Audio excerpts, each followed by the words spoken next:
Jono Hambai, Tinani meeting Chini main agenda angka Chini 2023 keplai ong phenai Chini MLA বা Chini minister bachang party by state level kaisa party Chini facilitated program khainai tarpore Chini party ni nirbachon ni jotobo kaham hamiana tui kaisa porjalochona angnai দ্বিতীয়ত जों আগামী দিনে পার্টির বাইরে গ্রাহক নীতি জানাই তাই সরকারও চুনতঙ্গই জনগণের স্বার্থে বিজেপি এমপি সরকারও উন্নয়নমূলক সামগ্রী जों রাজনীতিগতভাবে जों বাহিরে জনগণের কাহাম বুঝাগিমান আবহাই দিয়ে গাও আলোচনা 18 ni chongmari bai tei 2023 ni chongmari bo haingai ta dabo yang ta kisa bud kisa tagla kawma kalai ba আও না আবো তো অ্যাকচুয়ালি আবো নতুন কোনো বিষয় ইয়া আবার দীর্ঘ 5 বছর বেশি কোনো অনেক কিছু পিকচার যত নবজা যত ছয়মানো ত্রিপুরাবাসী যত শিব যে পার্টি আইপিএফটি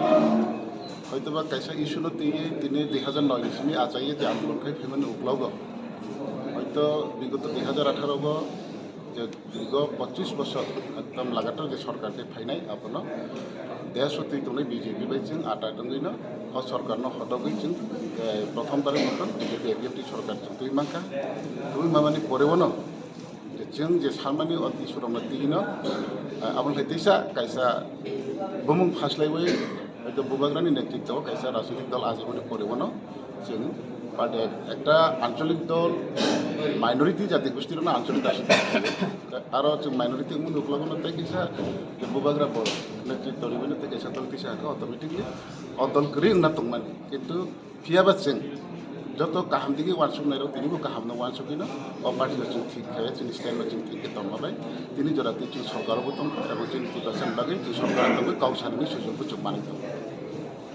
যে স্ট্যান্ড পয়েন্ট তিনর যে কইলা যে ফাইমানি দাবো স্ট্যান্ড পয়েন্ট হতে আমলে দা কেতালকে কোন স্ট্যান্ড পয়েন্ট কেতালকে এড থাকে না স্ট্যান্ড পয়েন্ট এড তো তাই তামাবা जों তো যে ইস্যুনো তিনি जों একটা দল আছে আমার পলিটিক্যাল जों আবো ইস্যুনো তিনি जों রাজনীতি খাই দङ তিনিবো এবং আগামী দিনবো খাই আবনি বিषयनो जों गोबां मा थानाय 2018 रावबा जोंनि जनजाति ভিত্তিক উন্নয়নমূলক যেটা বিষয় রওনা দিয়ে বিধানসভার বিল উত্থাপন का সর্বসম্মতিক্রমে গৃহীত অঙ্কা আবার অলরেডি পার্লামেন্ট পাঠাও যাকা পার্লামেন্ট হইতে বিল দতাবু পাসক ফাইয়াকো ইভেন তাকলে 2023 বো অবিষয় রওনা তেইসা বিজেপি এফটি নির্বাচনী ইস্তাহারও অপয়েন্ট রওনা তেইসা ইনক্লুড খাইনা আবার ইলেকশন ইস্কাগনো সাকলাই যাকা এবং जों আশাবাদী দায়িত্ব না কেন্দ্রনি সরকার দায়িত্ব রাজ্যনি বিজেপি এফটি সরকারও দংনাইরাও ও আইপিএফটির যে উন্নয়নমূলক বাকি যে কয়েকটা চিনি থানায়নি পাস খাইজা তাই দাবো চিনি বিজন দুগুণ যে নারক জাগরণ কার্যকরী খাইয়ে ত্রিপুরা সারা ফিরনা আমথম আবন ঠিক করে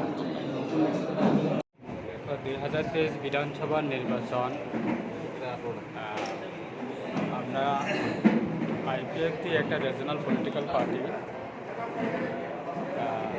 2018 বিধানসভা নির্বাচনেও আমরা বিজেপির সঙ্গে অ্যালায়েন্সে ছিল 5টা বছর পূর্ণর পরে এই 2023 বিধানসভা নির্বাচন এই নির্বাচনেও আমরা বিজেপির লগে অ্যালায়েন্সের মাধ্যমে প্রতিদ্বন্দ্বিতা করছি আমরা বিজেপি আইপিএফটি 60টা বিধানসভা কেন্দ্রের মধ্যে আমাদের আইপিএফটিতে 6টা বিধানসভা কেন্দ্রতে আমরা প্রতিদ্বন্দ্বিতা করেছিল তাই 6টার মধ্যে আমরা আইপিএফটি দক্ষিণ ত্রিপুরা জেলা 38 জলাইবাড়ি বিধানসভা কেন্দ্র থেকে আমরা বিজয় করতে পেরেছি তাই আমি প্রথমে রাজ্যবাসীকে ধন্যবাদ জানাবো আমাদের আইপিএফটি বিজেপির প্রতি আশা এবং বিশ্বাস রেখে দ্বিতীয়বারের সরকার গঠনের সুযোগ দিয়েছে সমস্ত রাজ্যের আমাদের প্রিয় ভোটার এবং পবিত্র ভোটদান যারা করছে তাদেরকে আমি সকলকে আন্তরিক অভিনন্দন এবং প্রণাম জানাই আশা করি এই দ্বিতীয়বারের সরকারের গঠনে আইপিএফটি বিজেপি আমরা সংখ্যাগরিষ্ঠতা নিয়ে যেহেতু আমরা রাজ্যের মধ্যে দ্বিতীয়বার সরকার বসেছে তাই আগামী 5 বছরের জন্য মানুষের যে মৌলিক অধিকার সেইগুলি পৌঁছানো দেওয়ার জন্য আমরা যথেষ্ট সহযোগিতা এবং সরকারের মাননীয় মুখ্যমন্ত্রী এই রাজ্যের মুখ্যমন্ত্রী জনকল্যাণ মুখ্যমন্ত্রী ডক্টর মানিক সাহা মহোদয়ের নেতৃত্বে আমিও একজন ক্যাবিনেটের মন্ত্রী হিসাবে আমি দায়িত্ব নিয়েছি এবং শপথ নিয়েছি তাই আগামী দিনে আশা থাকবো রাজ্য মানুষের জন্য কাজ করার আমরা যথেষ্ট সহযোগিতা আপনার চেষ্টা করব। আজকের এই মিটিংয়ে কি বিষয় নিয়ে আলোচনা করা হবে? দেখো, আমাদের একটা রিজনাল পলিটিক্যাল পার্টি নির্বাচনের পরে আমাদের কোনো সমস্ত আমাদের বিভাগীয় এবং রাজ্য কমিটিকে নিয়ে আমরা নির্বাচন ইস্যুকে আমরা রিভিউ করার সুযোগ পাইনি। তার কারণে আজকে আমরা একটা নির্দিষ্ট তারিখ এবং স্থান আমরা দিয়েছি যে আমরা নির্বাচনে আমাদের কাজকর্ম বা নির্বাচনে আমাদের অ্যাক্টিভিটিস সেইগুলিকে আমরা রিভিউ করার জন্য আমাদের মাননীয় পার্টি প্রেসিডেন্ট প্রাক্তন মন্ত্রী শ্রী প্রেম কুমার রিয়াং মহোদয় উনি আছেন এবং আমাদের অন্যান্য বিধায়করা তারাও আছে, প্রাক্তন বিধায়করা তারাও আছে। আমাদের রাজ্য কমিটির সকলেই আজকে উপস্থিত থাকবে। তাই আগামী দিনে আমাদের কর্মসূচি কীভাবে আমরা পার্টিকে আবার পুনরায় আমরা স্ট্রং পজিশনে নেওয়া যায় সেগুলি আমরা রিভিউ করে আমরা আজকে পলিসি একটা নতুন পলিসি পার্টি আগামী দিনে বিজেপি আইপিএফটি মিলে কাজ করার জন্য একটা পলিসি সবারই সঙ্গে নিয়ে আমরা আলোচনার মাধ্যমে পলিসি নিয়ে চলব। 2018 সালে এই বিষয়টা নিয়ে আজকে আলোচনা হবে। দেখো, আমরা সেটাই মেনে নেই। আইপিএফটি বিজেপিকে দ্বিতীয়বারের সরকার গঠনের আটকানোর জন্য অনেক রাজনীতি দলরা অনেক ষড়যন্ত্র করছে।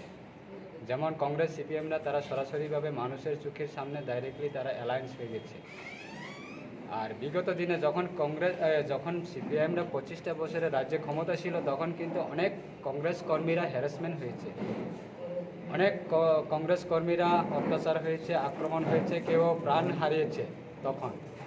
তখন প্রধান বিরোধী দল হিসাবে পরিচিত ছিল কংগ্রেসরা যখন সিপিএমের শাসক সময়ে।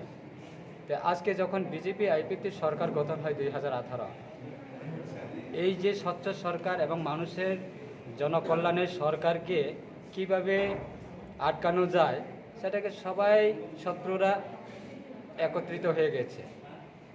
কেউ সরাসরি অ্যালায়েন্স করছে, কেউ ইন্টারনালি অ্যালায়েন্স হচ্ছে। তো এই জায়গাতে আমরা এই ষড়যন্ত্রকারীর হাতে আমরা শিকার হয়েছি। তার কারণে আজকে আমরা আইপিএফটি এই 2023 বিধানসভা নির্বাচনে আমাদের সংখ্যা আসনগুলি কমে গেছে। তাই আমরা আজকে সমস্ত জিনিসটা নিয়ে আমরা আলোচনা করব। আগামী দিনে আমরা সেইগুলি জবাব দেওয়ার জন্য আমরা প্রস্তুত থাকব এবং আমাদের নতুন আমরা নেতৃত্ব আমরা তৈরি করব আগামী দিনে ময়দানের জন্য। কিন্তু আগামী দিনে যারা বিরোধীরা এই বিধানসভা নির্বাচনে যারা বিরোধীরা বলছে যে বিজেপি আইপিএফটি 5টা 6টা আসনের বেশি পাবে না, তাদের মুখে কালি লাগিয়ে দিয়েছে ইভিএমের মাধ্যমে। তারা এক্সিট পোলকে বিশ্বাস করতো না যে এক্সিট পোল সেইগুলি বিজেপি কেন্দ্র যেহেতু সরকার আছে, কোটি কোটি টাকা দিয়ে মিডিয়াকে তারা কিনে তারা এক্সিট পোল তৈরি করছে। আমরা এই এক্সিট পোলকে আমরা বিশ্বাস করবো না, আমরা ইভিএমকে বিশ্বাস করি। তো ইভিএমে যখন ভোট গণনা শুরু হয় তখনই দেখা যায় সব ইভিএম সব আসনের মধ্যে মেজরিটি যে বিধানসভা কেন্দ্রের মধ্যে আমাদের পক্ষে রায় দিয়েছে জনগণ। তো আগামী দিনে তারা কি বলবে, তারাই তাদের পথ তৈরি করবে যে আজকে 2 তারিখ মার্চে আমাদের ফলাফল আমাদের পক্ষে এসেছে এবং জনগণ রায় দিয়েছে, দ্বিতীয়বারের সরকার গঠন করছে এবং সরকার আমরা আগামী দিনে মানুষের জন্য কাজ করব। তাই মানুষকে কোনো কারণে বিভ্রান্ত করা যাবে না, মানুষ সচেতন আছে। আগামী দিনে আমরা ময়দানে থাকব। অনেক নেতৃত্ব আপনাদের আইপিএফটি থেকে তিপ্রামতে চলে গেছে, তাদের কি আনার প্রচেষ্টা চলবে আপনাদের? দেখো, একটা আমাদের পলিটিক্যাল পার্টি সিপিএম একটা পলিটিক্যাল পার্টি, বিজেপি একটা political party, national political party. সব রাজনীতি দলে নির্বাচন যখন ঘোষণা হয়, নির্বাচনের দিন তারিখ যখন ঘোষণা হয়, সব পলিটিক্যাল পার্টি নেতৃত্বরা তারা এক জায়গা থেকে অন্য জায়গা যায়, এক জায়গা থেকে অন্য জায়গা যায়, এমন হয়। আমরা আমাদের পার্টি থেকেও অনেক নেতৃত্বরা অন্য দলে চলে গেছে। আমার বক্তব্য হিসেবে আমার আদর্শ যদি ঠিক থাকে মানুষ অবশ্যই বিশ্বাস করবে, আদর্শ যদি ঠিক না থাকে মানুষ কোনোদিনই বিশ্বাস করবে না। তাই ওই আদর্শতা নিয়ে আমরা আগামী দিনে আমাদের পার্টিতে আমরা যদি পুরান নেতৃত্বরা তারা যদি আমাদের সেরে যায়, আমরা নতুন নেতৃত্ব আমরা তৈরি করব। আমরা আদর্শ যে লোকটারে নিয়ে যদি আমরা ভালো নেতৃত্ব তৈরি করতে পারে, আদর্শ রাখতে পারে, সেই লোকটাকে আমরা আমাদের দায়িত্ব, পার্টির দায়িত্ব দেব। নেতৃত্ব আসবে যাবে সেটা কোনো ম্যাটার নেই, ম্যাটার হচ্ছে মানুষের আদর্শ ঠিক থাকতে হবে। আজকে কংগ্রেস সিপিএমের আদর্শ কোথায়? একদিন ছিল সিপিএম 25 বছর শাসকে যখন ছিলেন তখন কংগ্রেসটা বিরোধী দল ছিল, আজকে তারা এক হয়ে একটা মঞ্চে বসে বিজেপির বিরুদ্ধে তারা কথা বলছে। তো তাদের আদর্শ বা নীতি কোথায়? তো এরকমভাবে রিজনাল পলিটিক্যাল পার্টিটিও আছে। আমাদের এই আইপিএফটির বিরুদ্ধে যারা আন্দোলন করছে বিগত দিনে, আইএমপিটি কো, এনএসপিটি কো, অন্যান্য অনেক দল আছে। তো এই দলগুলি নিজের আদর্শ নিজে হারিয়ে ফেলে তো মানুষের জন্য কাজ কি করবে, সেটাই আগামী দিনে মানুষ জবাব দেবে। ধন্যবাদ। Thank you.